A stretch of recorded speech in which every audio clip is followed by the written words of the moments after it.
hadratin Nabi Mustafa Muhammadin sallallahu alaihi wasallam wa alihi wa ashabihi wa azwajihi wa dzurriyyatihi wa ahli baitihi wal anbiya'i wal mursalin wal awliya'i wasyuhada'i was sholihin wal ulama'i wal musannifin wa jami'il malaikatil muqarrabin, khususon keluarga besar Bapak Haji Saiful Adi Cahyono, wa khususon Jam'iyah Majlis Taklim Sukari Al-Mu'min, wa khususon mu'alif hadzal kitab Al-Alama Al-Marhum Syekh Muhammad Jamaluddin. Al-Fatihah. A'udzubillahi minasyaitonir rajim. Bismillahirrahmanirrahim. Alhamdulillahi rabbil alamin. Ar-Rahmanir Rahim. Maliki yaumiddin. Iyyaka na'budu wa iyyaka nasta'in. Ihdinas siratal mustaqim. Siratal ladzina an'amta 'alaihim ghairil maghdubi 'alaihim waladdallin. Amin. Rabbighfir lana wa liwalidayya. Amin. Kita lanjutkan pengajian kita. Kalau kemarin tentang ibu rumah tangga, kalau sekarang kita kembali ke kitab Mau'izatul Mu'minin min Ihya'i Ulumuddin. Di kitab Mau'izatul Mu'minin adalah ringkasan dari kitab Ihya Ulumuddin.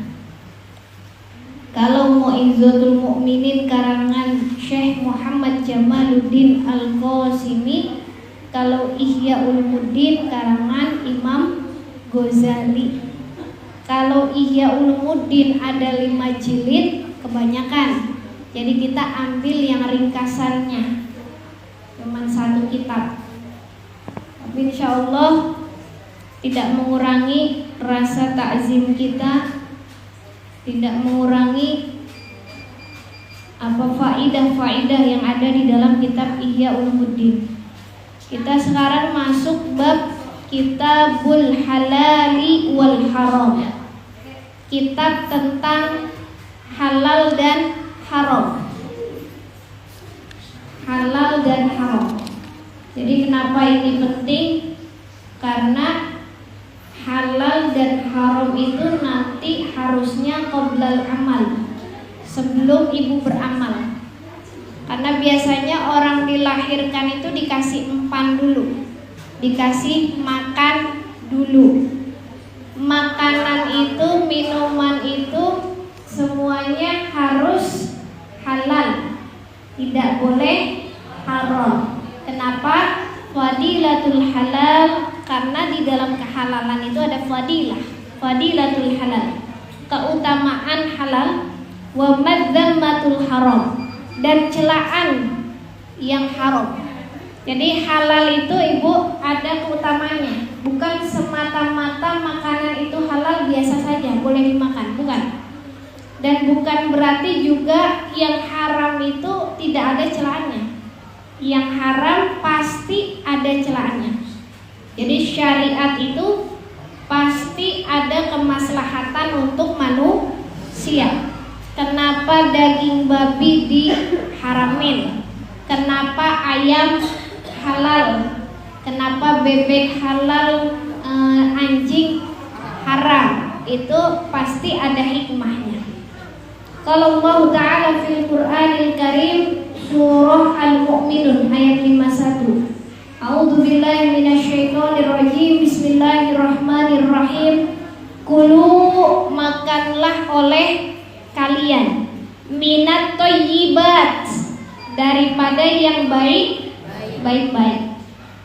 Wa'malu, dan amalkanlah oleh kalian sholihan, amalan yang soleh. Bu, apa bedanya soleh sama baik? Masih ingat gak Nyai? Apa bedanya amal baik sama amal soleh? Jadi kalau di sini wa'malu sholihan, bukan wa'malu thayyibat. Apa thayyibatan, tapi wa'malu sholihan. Dan beramalah kamu dengan amal yang soleh.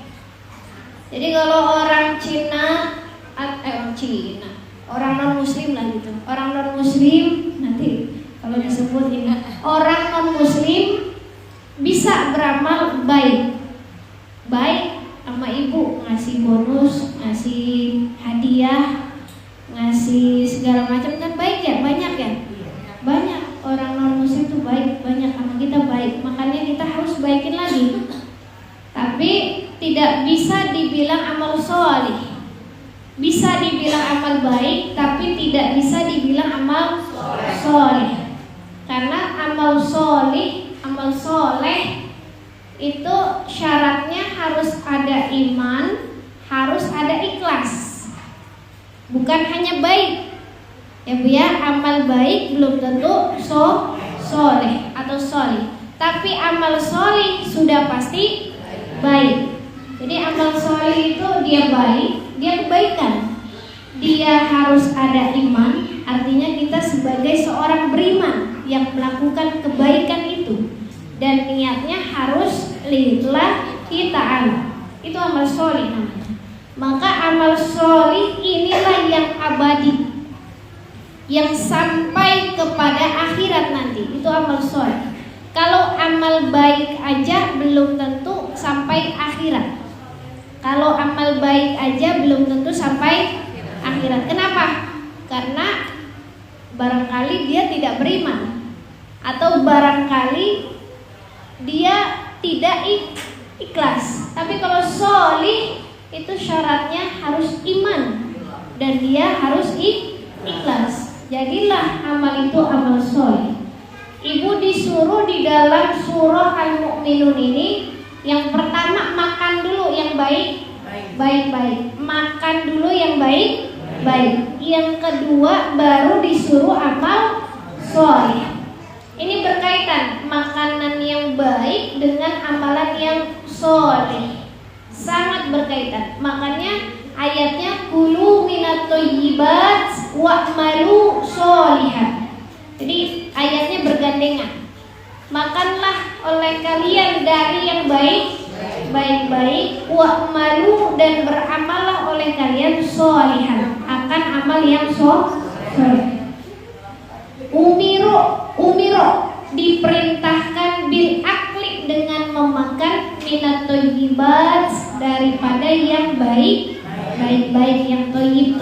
Minat thayyibati qoblal amal, sebelum beramal.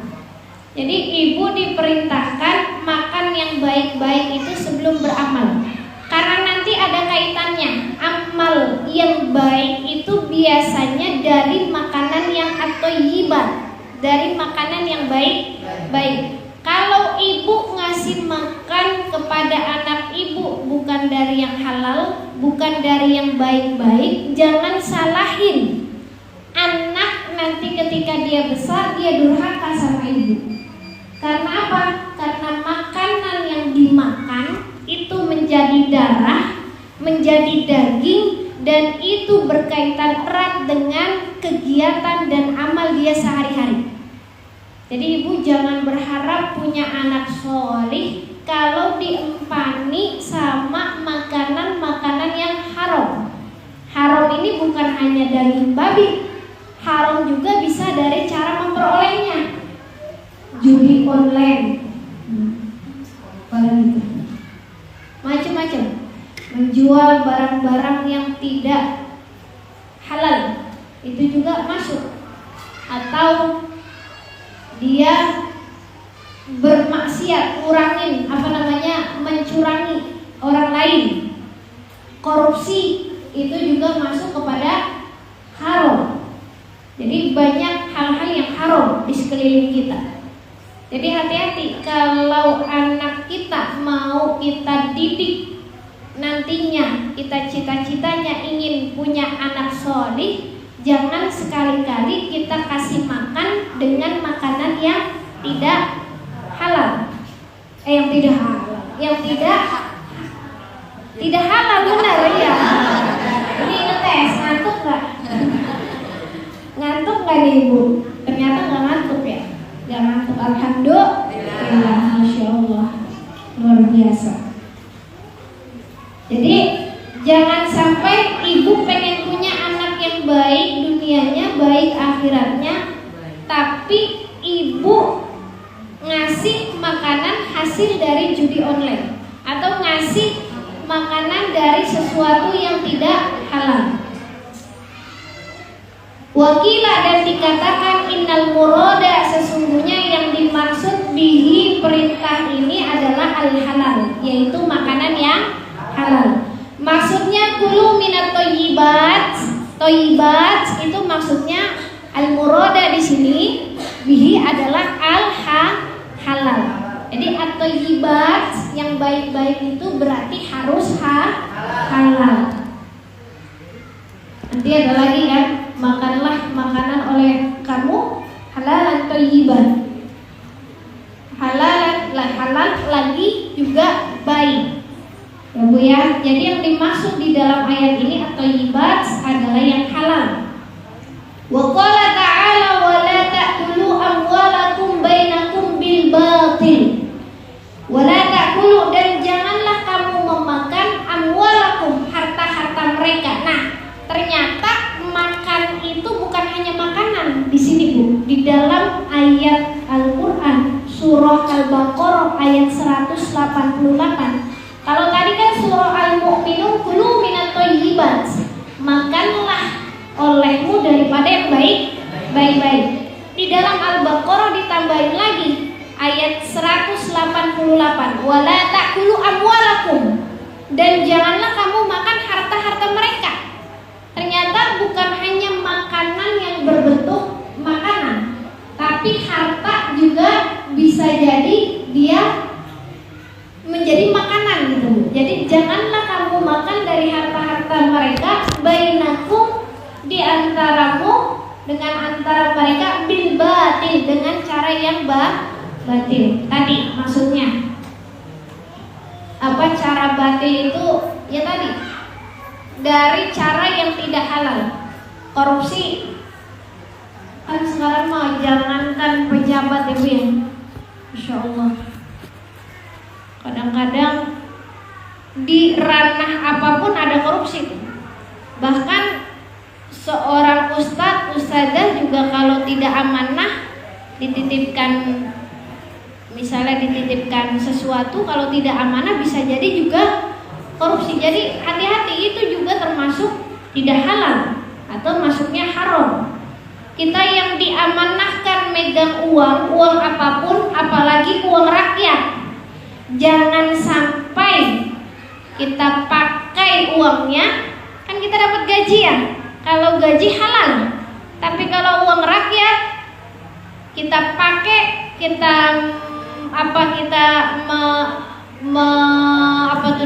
kalau anggaran tuh dibuat-buat ya.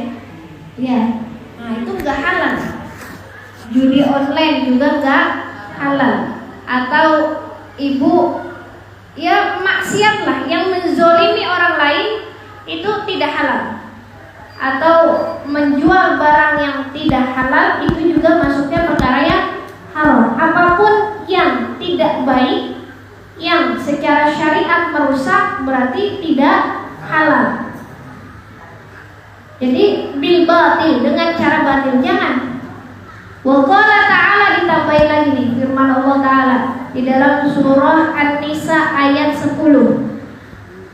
Innal ladzina ya'kuluna amwalal yatama. Innal ladzina, sesungguhnya orang-orang, ya'kuluna, yang mereka memakan, amwalal yatama, harta-harta anak yatim.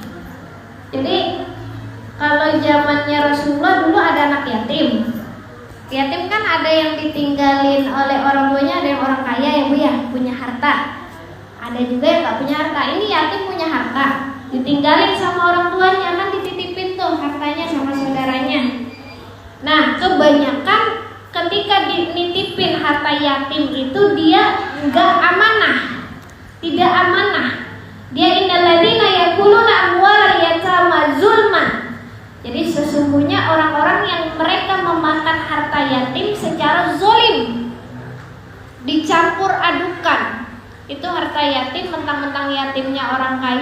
yang ngurusin, dia ikut makan di situ. Dia ikut juga kebutuhan dia semua dia beli menggunakan harta anak yatim. Gak boleh kecuali ujroh. Ujroh itu apa? Kalau kata kita mah gajian gitu. Maksudnya ibu ngomong anak, kan ada biasanya dikasih ujroh kan, capeknya bisyaro ya capek. Tapi kan ujroh itu kan gak seenaknya. Ujroh itu kan tergantung dari kesepakatan berapa sebulan. Maka kalau kesepakatannya misalnya sebulan kamu ngurus ngomong semua gitu ya, misalnya dikasih 1 juta atau 2 juta ya segitu, nggak boleh lebih. Itu selebihnya harta anak yatim. Kalau seandainya syukur-syukur gak usah pakai ujroh ya, syukur-syukur kita ibadah sambil ngurusin anak yatim. Ya kalau yang ngurusinnya nggak mampu kan boleh ngambil ujroh, tapi atas dasar musyawarah daripada keluarga si yatim itu. Jangan mentang-mentang ngambil ujroh, makan sama-sama. Anaknya sekolah pakai duit sama-sama anak yatim. Anaknya beli buku, beli seragam, samain. Enggak, itu mah namanya zulman, zolim terhadap anak yatim. Nggak boleh. Kalau harta yatim itu harus dipisahin. Ya, harta yatim yatim, harta kita kita nggak mampu, yatimnya mampu, maka kita musyawarah. Boleh hanya sekedar ujroh atau bisyarah. Kata kita mah gaji ngomong anak, ngurusin anak kan capek. Kalau yang nggak punya uang kan biasanya kita kasih ujroh. Tapi kalau tidak ada kesepakatan itu, ibu jangan sewenang-wenang, semenang-menang ngambil harta anak yatim. Innama ya'kuluna fi butunihim nar. Bahwasanya tadi tuh orang yang makan harta yatim secara zolim, padahal itu harta anak yatim, tapi dia gunakan, dia semena-mena. Sesungguhnya ya'kuluna, mereka memakan fi butunihim, di dalam perutnya, naro, akan api neraka. Masya Allah. Apalagi Masya Allah ini berat bu, susah. Apalagi ya Allah, dititipin uang yatim 100-200 aja kita kudu amanah.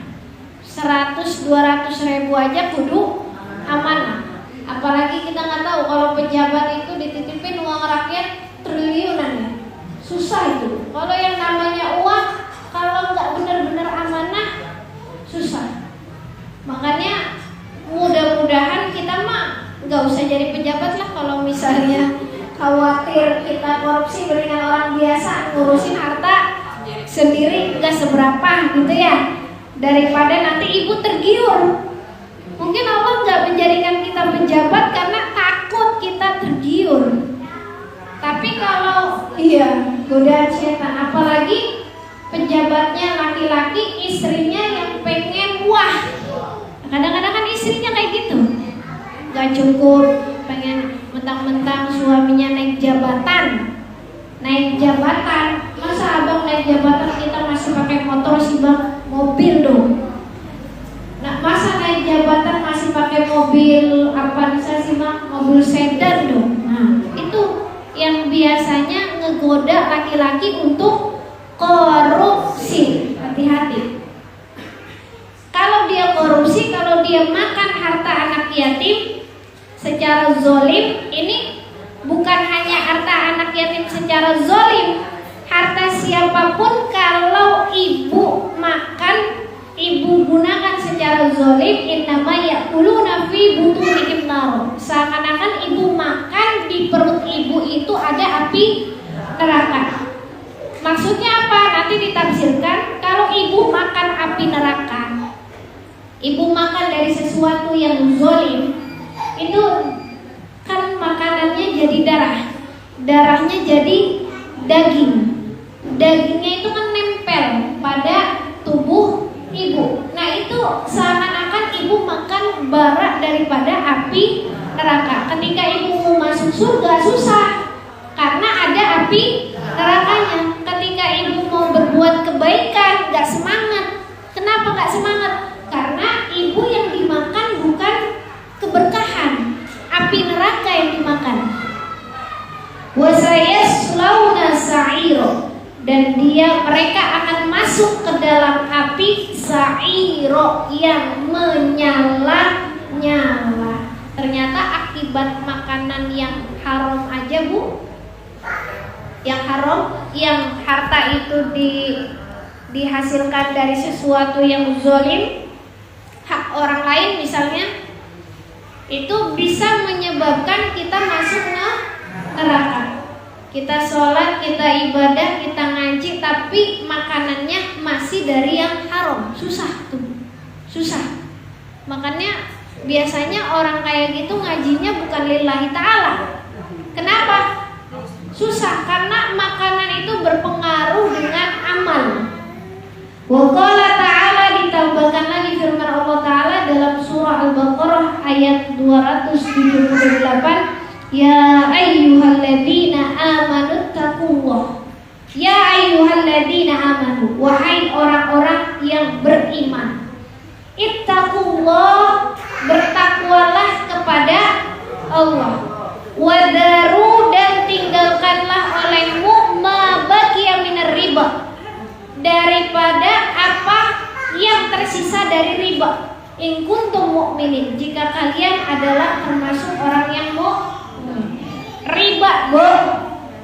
Kalau tadi ngambil harta anak yatim secara zalim, ngambil harta anak yatim secara zalim, atau ibu bukan haknya ibu ambil secara zalim, mencuri, nyopet, apalagi tuh, ibu ngambil tanaman walaupun cuma daun salam, itu zalim, Bu. Kalau nggak bilang zalim, hati-hati.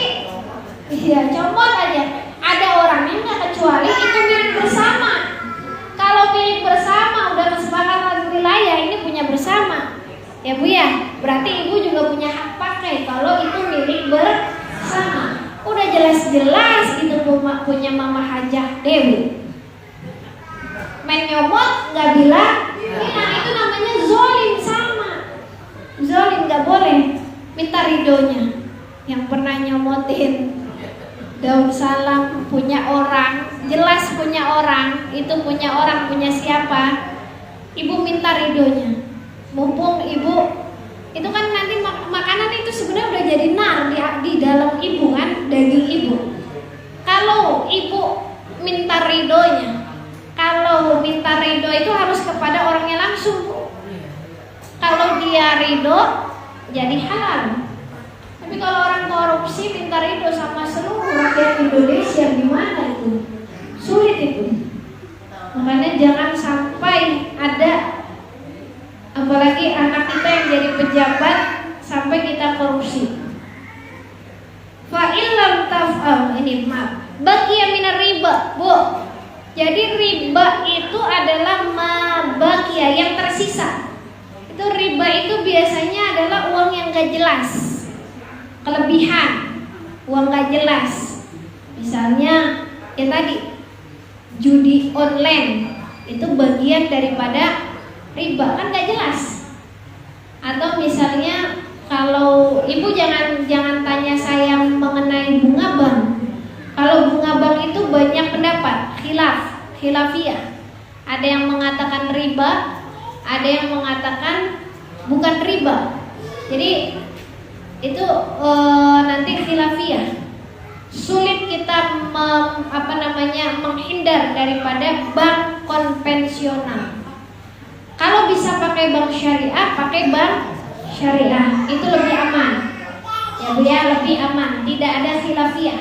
Artinya halal. Semua menghalalkan. Tapi kalau bank konvensional khilafiyah. Ada yang menghalalkan, ada yang mengharamkan bunganya. Ini khilafiyah.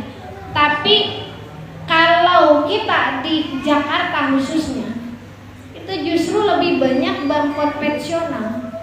Bahkan bank kita, bank DKI ya, DKI juga masuknya banyak yang konvensional, jarang yang syariah.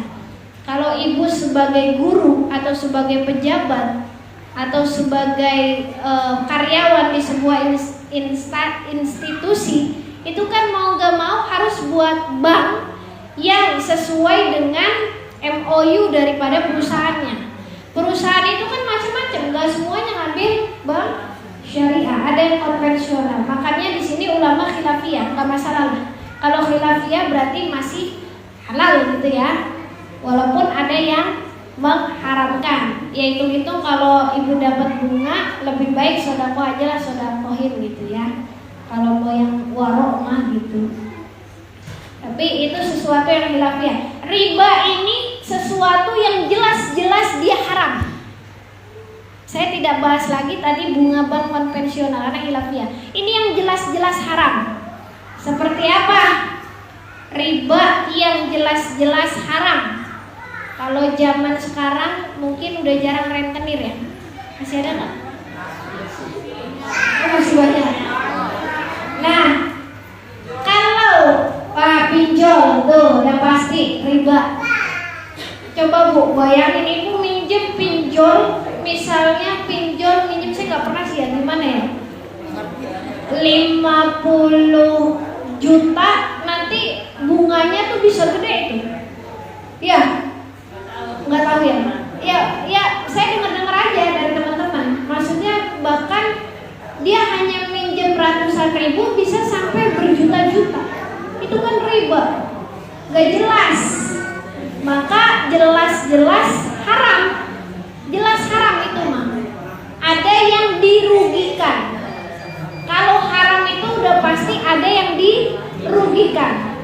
Jadi jangan sampai kita terjerat pinjol. Sekarang minjem enak banget Bu, tinggal pakai nomor telepon, tinggal pakai KTP. Nah, udah nggak usah minjem-minjem. Kalau kata umi saya mah kalau nggak kepepet banget mah lebih baik makan seadanya, lebih baik pakai baju yang ada, nggak usah beli-beli ngikutin tren. Lebih baik ya rumah perabotan seadanya, sampai kompor tuh apa namanya berkerak gitu ya, nggak diganti-ganti ya seadanya daripada ngutang, apalagi ngutangnya sampai pinjol dan sebagainya. Jadi ibu bertakwalah kepada Allah, jangan sampai pakai riba. Tsumaqala, Allah berkata lagi, fa illam taf'alu fa'danu biharbin minallahi warrasul.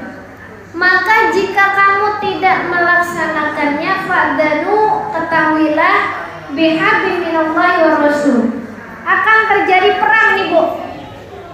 Perang dari Allah dan Rasulnya. Artinya gini Bu, kalau ibu tidak melaksanakan ketaatan kepada Allah, tidak melaksanakan memakan makanan yang halal, hati-hati, nanti Allah perangi.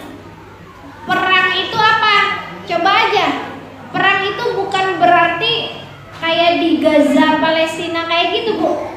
Perang itu berarti nanti ibu akan dapat mudorotnya sendiri. Misalnya ibu pinjol, coba-coba pinjol, hati-hati. Biharbi minallahi warrasul. Allah pasti akan perangi ibu. Lewat apa? Entah lewat dikejar-kejar polisi, entah lewat jalan apapun, itu pasti akan biharbi minallah warrasul. Allah akan perangi itu. Karena itu nggak baik. Apapun yang tidak baik, biharbi minallah warrasul, pasti ibu akan diperangi. Nggak berkah hatinya hidupnya. Korupsi banyak, punya mobil mewah, tapi pasti nggak berkah Bu. Bisa jadi biharbi minallah wa rasul dengan apa? Dengan anaknya dikasih sakit-sakitan.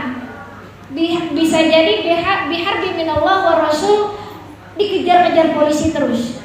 Bisa jadi biharbi minallah wa rasul asal punya harta pasti nggak cukup terus, padahal itu banyak gajinya. Bisa jadi biharbi minallah wa rasul itu ibu ibaratnya harta sebanyak apapun kalau nggak halal, itu rasa-rasanya anak itu nakal, rasa-rasanya anak itu durhaka terus sama ibu, pusing ibu, dibuat pusing. Fa'ilam taf'alu, ibu nggak laksanain tuh dari makanan-makanan yang halal. Ibu nggak laksanain tuh ittaqullah, bertakwa kepada Allah. Makanya insya Allah Bu, semiskin-miskinnya kita, kalau kita bertakwa sama Allah, kita makan makanan yang halal, insya Allah hidupnya tenang. Walaupun nggak banyak uang, walaupun pas-pasan, nggak pusing, karena berkah tadi. Walaupun miskin ada aja nanti yang ngasih, ada aja nanti rezekinya dari mana aja. Ada orang kaya pusing Bu, ada banyak orang yang korupsi itu pusing. Orang yang mencari harta daripada yang haram itu pasti pusing hidupnya. Jangankan dia yang pusing, ibunya ikut pusing, anaknya, istrinya ikut pusing. Harta banyak jadinya membawa kepada kemudorotan. Dikit lagi Bu, nggak bisa tidur, anak-anaknya nggak bisa tidur, semuanya, neneknya, kakeknya, aduh, mertuanya, orang tuanya nggak bisa tidur. Kenapa? Karena memang hartanya bukan dari yang halal. Emang kalau bukan dari yang halal tuh bikin pusing Bu, bikin pusing. Mendingan kita jual gorengan, ketahuan dapat 20.000, 30.000 halal, nggak ada yang ngejar-ngejar, berkah. Ya pokoknya mendingan kita jual apa kek, jual apa namanya, gorengan depan jalan juga nggak apa-apa, nggak malu sih. Saya aja masih jualan, nggak malu, jualan aja. Kalau saya kalau ngajar mengajar, ngamalin ilmu, bukan buat jualan, bukan buat nyari duit. Jadi saya kalau di rumah ngajar aja. Yang mau dibayar nggak dibayar, saya ngajar. Memang buat ngamalin ilmu. Saya nyari duit menjualan. Kalau nyari duit jualan. Kan sunnahnya Rasulullah begitu. Kalau nyari duit mah jualan. Rasulullah juga berdagang, jualan yang halal. Dikit lagi Bu. Sumakala, kemudian Allah berkata, wa in tubtum falakum ru'usu amwalikum. Dan jika kamu bertobat, nah ini Bu, ternyata kita masih boleh, masih bisa taubat. Waela, kalau kemarin habis ngambil apa namanya, daun salam di Mama Haji Dewi, sekarang bisa bertobat nih, minta ridonya. Kalau Mama nggak ridho, kembaliin daun salamnya, beliin di pasar. Iya kan begitu. Kalau nggak ridho kita harus ganti, jangan minta ridonya doang, dianya nggak ridho, ibu bodo amat. Kalau dianya nggak ridho, nggak ikhlas, ibu harus ganti. Kan itu ibu taubat namanya. Wa in tubtum, dan jika kamu bertobat, falakum, kamu berhak ru'usu amwalikum, atas pokok harta-hartamu. Wa man 'ada fa ulaika ashabun nari hum fiha khalidun. Dan barang siapa yang kembali, maka mereka adalah penghuni neraka. Hum fiha khalidun, mereka kekal di dalam neraka tersebut selagi ibu masih ada napas, selagi napasnya belum ditenggorokan, selagi kita masih bisa usaha, yuk kita taubat. Kalau kemarin pernah pakai harta hak orang tanpa seizinnya, kembalikan, taubat.